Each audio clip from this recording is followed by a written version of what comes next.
Welcome to Muscle Maintenance with In Shape Fitness. I'm Coach Kim, and today's Functional 5 is 5 new exercises. Last week, we focused on really simple moves like plank and hip bridge, jumping jacks, squats, and lunges. This week, we are going to focus on 5 different exercises and spend each day this week with a little variation of the sequence after we introduce them to you. I introduce them to you today so that you can start to practice them. The goal of the Functional 5 is for you to pick 5 exercises and master them, do them really well, execute them really well. And then you've got a lot of other tools in the tool chest in terms of really basic ways that you can stay healthy and maybe not in the best shape of your life during this coronavirus quarantine shut-in or whatever we want to call it that we're doing.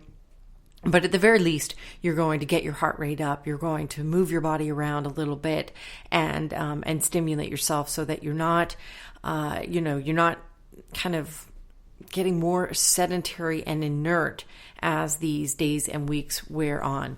So this week, we're going to start on the floor again. We're going to begin in downward facing dog. So let's begin in downward facing dog. Now, I build flexibility movement into every single exercise regimen that I do and that I coach. And the reason that you don't have to separate like your yoga from your other work is because when you are in downward facing dog, and we're going to start in downward dog, and what we're going to end up doing is something called a pike squat.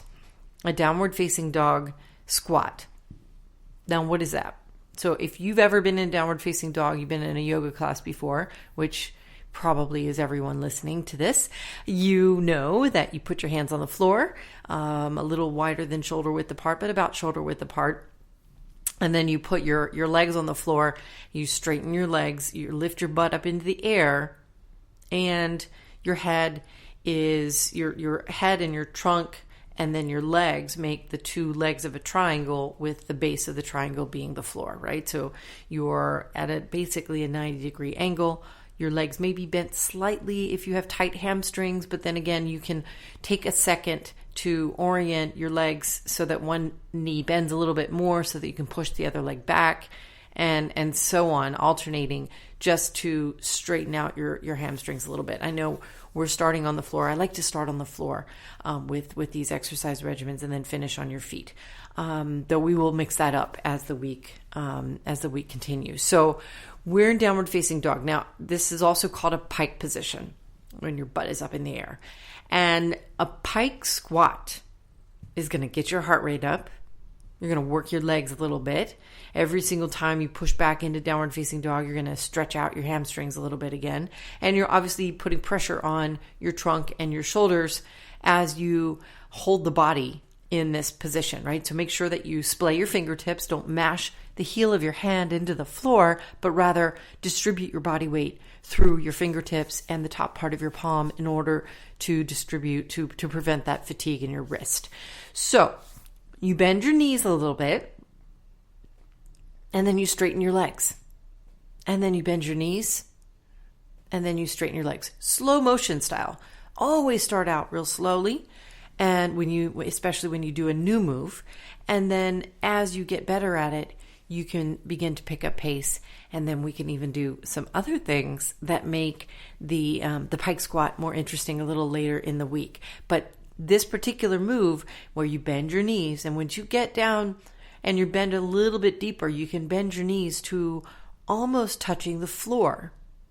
And then you straighten your leg back up. And guess what you're doing by lowering the body? Because you're not moving your arms and your butt, but because you're bending your knees, you are lowering your trunk.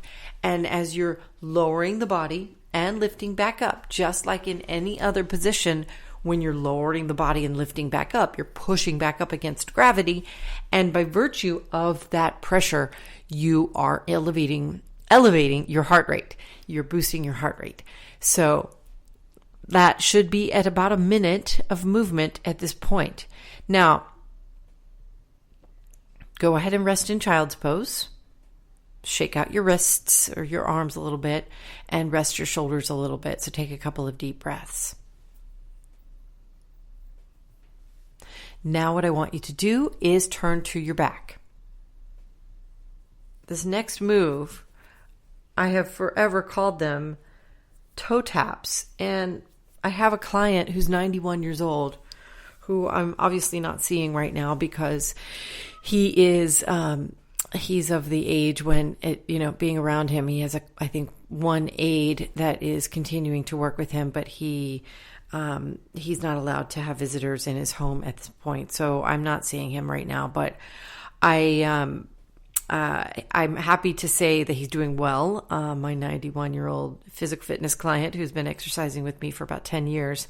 And he renamed my toe tap exercise something called Fred Astaire. So when you lie on your back in this position, you lift up your legs off of the floor. And so you bend your knees so that you make a right angle at your hips and at your knees. All right, so your knees are suspended, your legs are suspended in the air. Sorry, I have the sniffles a little bit this morning. Your knees are suspended in the air, and your hands are beside your body, or you can tuck them up underneath your lower butt, if your lower back, your butt, if you need to support your lower back. But you separate your legs so that they're about shoulder width apart still. You don't want this to squeeze your legs together, but they're still separated, and one leg doesn't move, right? So don't move your right leg. Just move your left leg. Keep your belly button pulled in and without bending the knee more. So you're not bending your knee. The moving muscle here, the moving joint is at your hip. Okay, so the toe of your left foot gently taps the floor and then lifts back up. So the hinge, the movement is the whole leg kind of pivoting down towards the floor so that the toe can make contact with your floor, and then you return to the starting position. And do that slowly. Again, slow motion is how we begin. So you're going to slow motion your toe taps with the left leg there. And again, we call this Fred Astaire.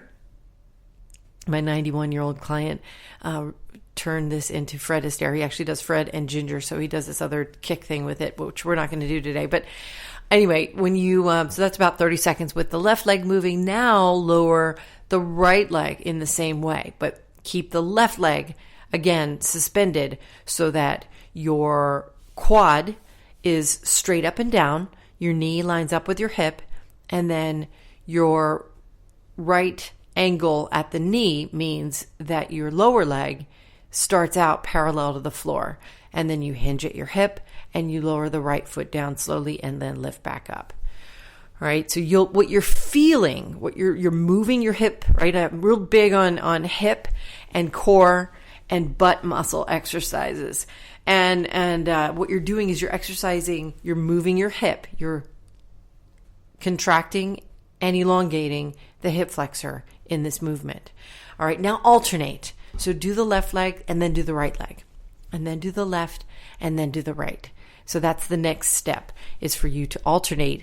And that you're going to feel not just in your hip flexor, but also in your quads. You're going to exercise, you're warming up now. Both exercises, the downward dog squat or the pike squat and the Fred Astaire, activate those large muscles on the front of your legs. And that is obviously heart rate boost a little bit, and it is for sure a metabolic boost to activate all of that tissue in your legs.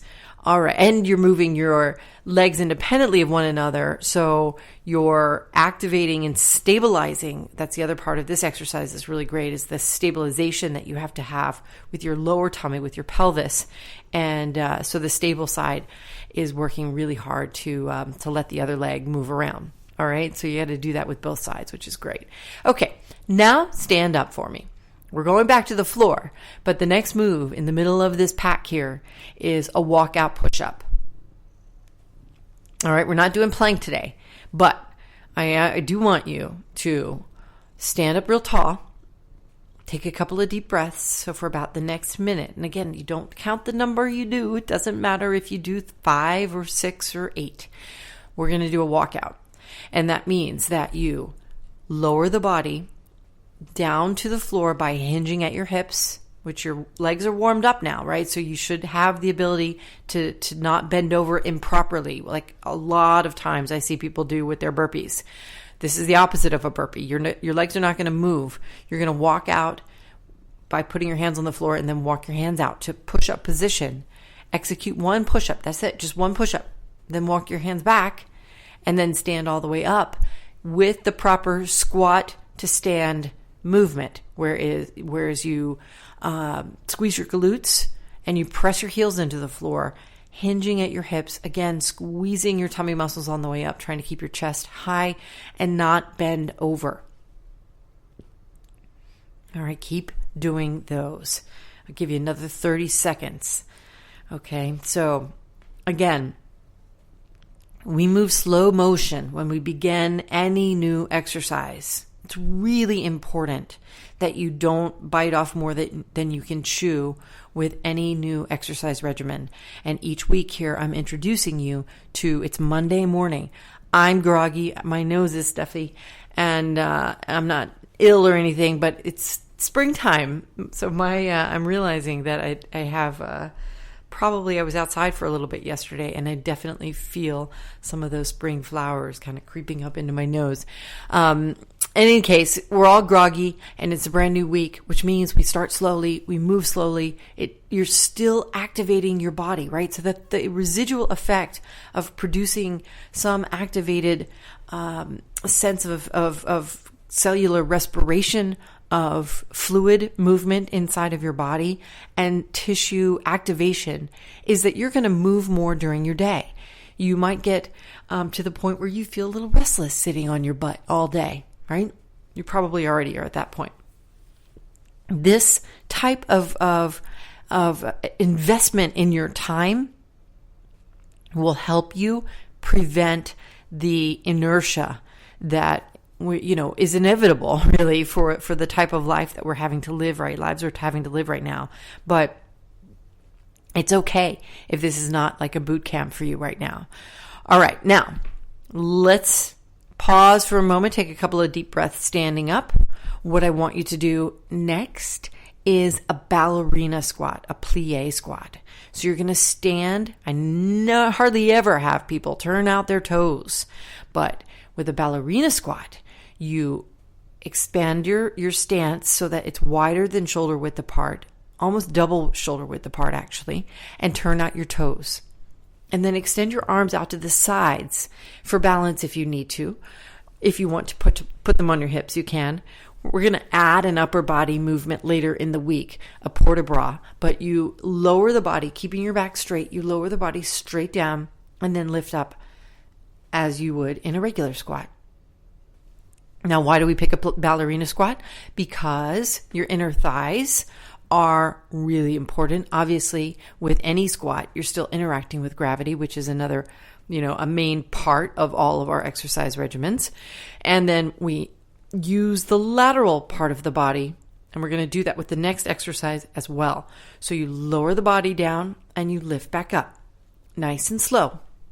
Channel your inner ballerina here, even if it's just Angelina ballerina, the little mouse ballerina from childhood books, because I have been reading that book since my kid was little. She still likes me to read that book to her, and she, reads voraciously stuff like Harry Potter nowadays, but it's such a lovely little book, and being a ballerina is not something we probably all dream about, but it's probably something most of us shouldn't dream about. But channel your sort of graceful, slow-moving self, and then stand back up in order to savor the work of the inner thighs. Okay, because that is the point of doing the squat in this way. Now, the last exercise that we're going to do today, and then I'm going to let you go so that you can get started with your day. Remember, so far, we've done the pike squat, the toe taps, or Fred Astaire, a walkout push-up, a ballerina squat, and the last exercise we're going to do is a lateral shuffle. All right? And that we're going to transition that to something a little more high energy later. But when you do a lateral shuffle, start by just taking a step to the right with your right foot, and then step to the right with your left foot. Then take a step to the left with your left foot, and then to the left with your right foot, right? So you just go right, like I'm going to teach you a little dance move here. It can be a little dancey when you do it, right? The music, I turned the music down real low. In fact, I think I turned it all the way off today. We can turn the music back up a little bit so that you can hear it. And now we can go to the right and we can go to the left. Now, the difference with the lateral shuffle is that when you step to the right and your left leg comes following over behind, you're going to extend the left leg behind the right leg, and the left leg is going to extend farther to the right. Then the left leg moves to the left.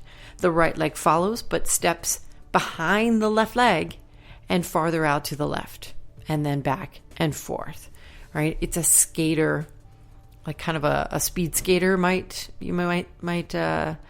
call them skater hops when we do the full tilt ones, which we'll do later.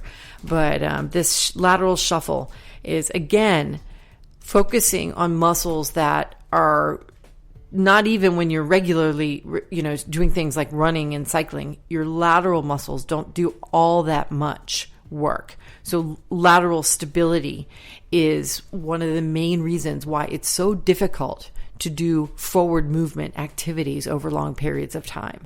So I'm a marathon coach, as you know. I've been training marathoners in New York City, thousands of them, for 10 years, nine and a half years.